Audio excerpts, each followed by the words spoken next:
Hey everyone, Urban Fishkeeper here. Hope you're all having a good weekend.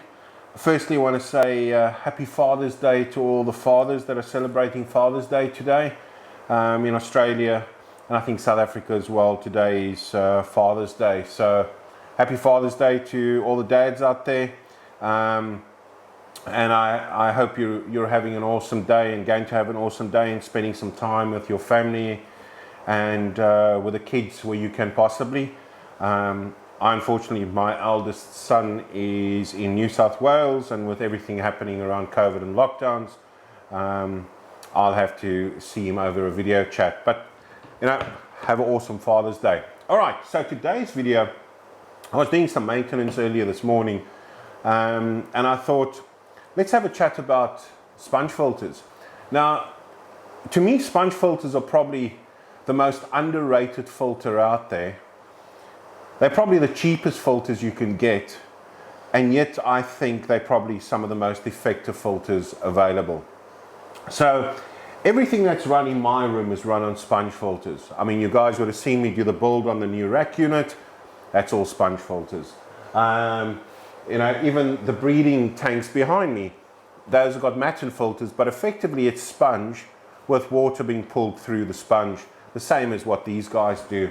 So, for me, sponge filters is really good filtration. You're probably saying, well, why has he got, this Eon Classic on the table as well? I've got nothing against, hang-on filters, canister filters, or any of that. In actual fact, I really do. I've got my family will probably tell you that I've got a bit of a problem when it comes to filters, canister filters. I don't know. I just can't not buy canister filters. I don't use them, or hang-on filters or whatever. In my garage, I've got a box of hang-on filters. I've got, some Aqua One canister filters. Those of you that have seen the 950 litre tank in the house, which has got the discus in, that's got canister filters. That's got an FX6, that's got a Fluval G3, and it's got another canister filter on it as well. I love canister filters, but you don't have to use canister filters for everything. When you've got bigger aquariums, sure, it makes it easier, looks better instead of having, 10 or 20 sponge filters in it. But sponge filters are really good. And I find that they're really efficient, they're easy to maintain. When it comes to maintenance of sponge filters, for me, and knowing when a sponge filter is ready is the other thing. When it comes to maintenance of sponge filters, what I do is, these kind of sponge filters, I siphon some of the water out of the tank that the sponge filter is in, and that's normally combined with a small water change. I then take the sponge filter out, and what I do is I take the top off, I take the sponge off, and then this I clean by squeezing it hard and working it in my hands. I clean this in the water I've just taken out of the aquarium, then I'm doing the water change in or on. Now, sometimes, people will ask the question, well, how do you know when a sponge filter is ready, and how do you know when a sponge filter is working well? Well, visually you can see. Visually you can see when your water is clear and, you've got a sponge filter in there and the sponge filter is working well. The other thing for me, the real big thing, and I don't know, there may be many other people that do it out there as well, but when I take a sponge filter out of an existing aquarium that's running, it's making a mess, and I wash it out in the water, once I've squeezed everything out of it, I then smell the sponge filter. And this one's been out of an aquarium for a while. When you smell a mature sponge filter, the best way I can describe the smell is, if you can imagine walking in a forest that has just had heavy rain and you get that really earthy smell in the air, that is what they smell like when they're mature. And if you haven't done this before, do it. Rinse out, take out one of your sponge filters, squeeze it out as if you were doing maintenance, and then smell it. To me, it's an awesome smell. It just reminds me of earth and nature. It's that earthy smell. And that's when, you know, that's the way that I check if my filters are mature and are running well, you know, from a smell point of view. If you take it out and you squeeze it and you smell it and it smells like egg or it smells sour or something, you know there's a problem. But the smell is a good indicator. The other thing is, on these kind of filters, what I like to do is I like to test as well that they're working okay, because what happens over a while is the efficiency drops off from the bubbles being produced. And the reason the efficiency drops off is because in there is the little holes that the air come out of. And what happens is that sometimes gets blocked and the filter starts losing its efficiency. So what I do is I take a piece of airline tube, I pop a piece of airline tube on here, and I then blow through it. And if I can comfortably blow through it without having to use too much force, then it indicates to me that that's all nice and clean. Now the unfortunate thing is with these kind, is that you actually can't take this off to get in there to clean it. So what I do is I rinse it in some water, I take a toothpick, and I clean out all the little channels on the inside with a toothpick, rinse it, toothpick, rinse it, blow through an airline tube through the little hole in the center, and that's how I clean it when I find it's starting to get to that point.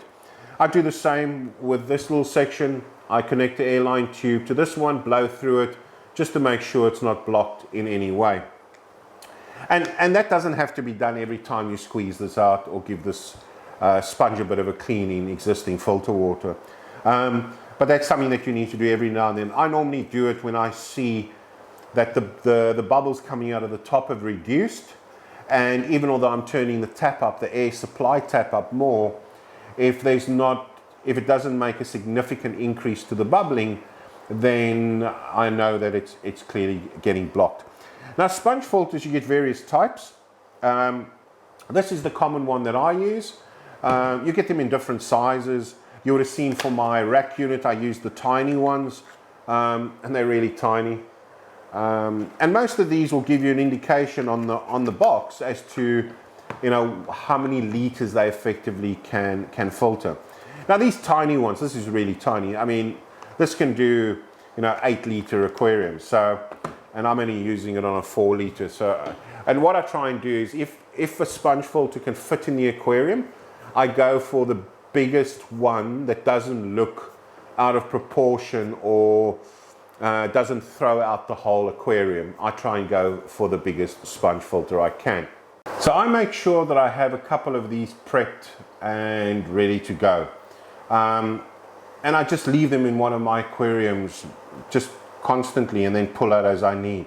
If you have a look at this footage, which is footage of the tank, the 100 cube that's got the bedders in it, excuse me, you will see that I've got a whole lot of little ones at the bottom. I've got different sizes. I've got some large ones. Some of the large ones are running. That tank effectively only runs on 2 larger sponge filters. The other ones are just extras in there that are running, and I have some in there that aren't running, but they will be getting coated with bacteria and so forth. So when it comes to taking them out and putting them into another aquarium, I don't have to run through the process of maturing them for a long period of time. Now, when it comes to sponge filters, you get quite a large variety of them, and I'll show you some of the ones that I've got. Some of them are old, really old school, and you probably can't find them anymore, probably can't get them anymore, but to me they were really, you know, they were good, and I enjoyed using them and still enjoy using them.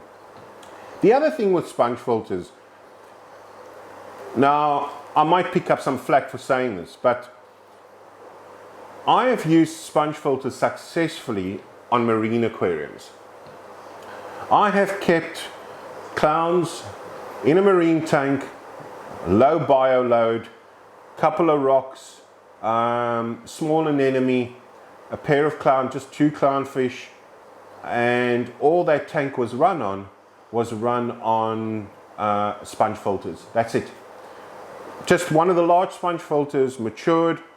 That was all I ran on that, and that tank ran successfully for ages. Now, the big thing on something like the marine tank, on the, you know, running marines with sponge filters, was that I I felt that I needed to do water changes on quite a regular basis because I wasn't running protein skimmers or any of those kind of things, that it was important to do water changes. The other thing is I wasn't mixing my seawater for that aquarium. I was just going down to my local beach, to an area where there wasn't boating or anything like that, on a full tide, and I would go and collect seawater from there. Anyway, marine tanks, that's for a different discussion. Let me run you through some of the options. So you guys would have seen I use a lot of these. The other one that I use in some of my aquariums is this particular one. And the nice thing about this one, it has the option at the bottom. Now these you can still get, so they're available.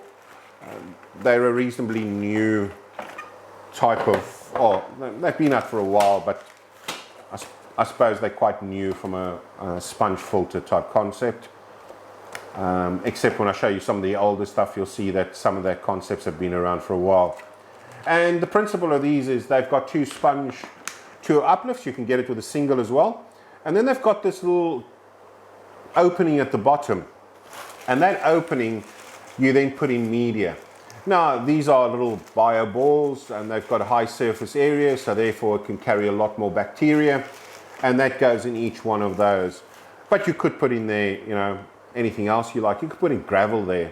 It would still work really well. But this gives you surface area. So these are also really good. Those of you that have occasionally looked over my shoulder and looked at the discus tank behind me, the discus tank has one of those running in it. And the tank at the end that's got the gold apistos in it, that's also got this kind of filtration in it. Now, you don't get these anymore, or I haven't seen them for years, and I found these in a store that had one of those little sections where it's just, you know, don't want to call it junk, but it's all that little stuff in a pile. And I was looking through that, and I found these KIS filters, and I think they originally they're German made. Oh no, these were made in China. But yeah, you can't get them. Anyway, this is what the box looks like. And what was interesting with these filters is they could take a power head, or you could just run it with air. But the nice thing with them was, so you had the setup with the air stone, and as you would at per normal, that drives the air up. Now, it's quite a long neck on this, and it's quite a high filter. If you look at it next to the box of the EIM Classic 250, it's basically the same height. So it's a big filter. It's weighted at the bottom, which is nice, so it stands nice. But what I really liked about these filters is it has the center section. Now, it comes with these little containers, 3 of them. And they've got carbon in them, and you could probably change it and put something else in. And when I run it, I normally just put in some filter media at the bottom, like I've done here. And then if I need to, I pop a little carbon canister on top of that. And when you buy them, yeah, I've got one in here.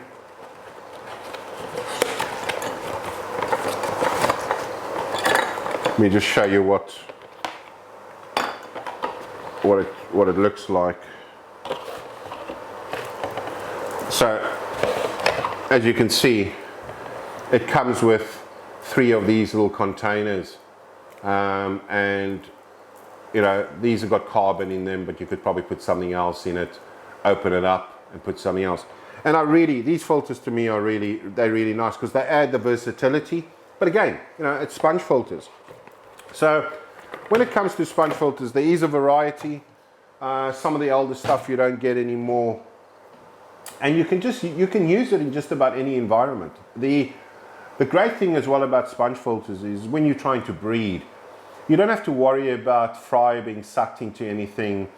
If you're keeping shrimp, you don't have to worry about your shrimp disappearing into some siphon although you could put stainless steel guards around it to prevent that. There are ways to prevent it. But when it comes to breeding, you know, to me, you just can't go past a basic sponge filter. Anyway, guys, that's just me having a bit of a chat about sponge filters. I think they're highly underrated, and you know, to me, they're excellent. They really are. They're really good filters for what you pay for a sponge filter and the results that you get from them. They're really good. You know, are they as good as an EIM? I think in certain circumstances they may even be better than an EIM in smaller controlled environments where you're breeding or doing certain things. When it comes to large volumes of water and high capacity of fish, where you need that turnover, you know, is the sponge filter the right one for that? It's probably not. Could you do it with a sponge filter? Yes, you could. Could you put 20 sponge filters in a big aquarium and get, you know, good water quality? Yes, you probably could. But when it comes to that, you know, you probably can't go past decent quality canister filters, or canister filters in general. I mean, it doesn't have to be EIMs or Fluvels or any of those.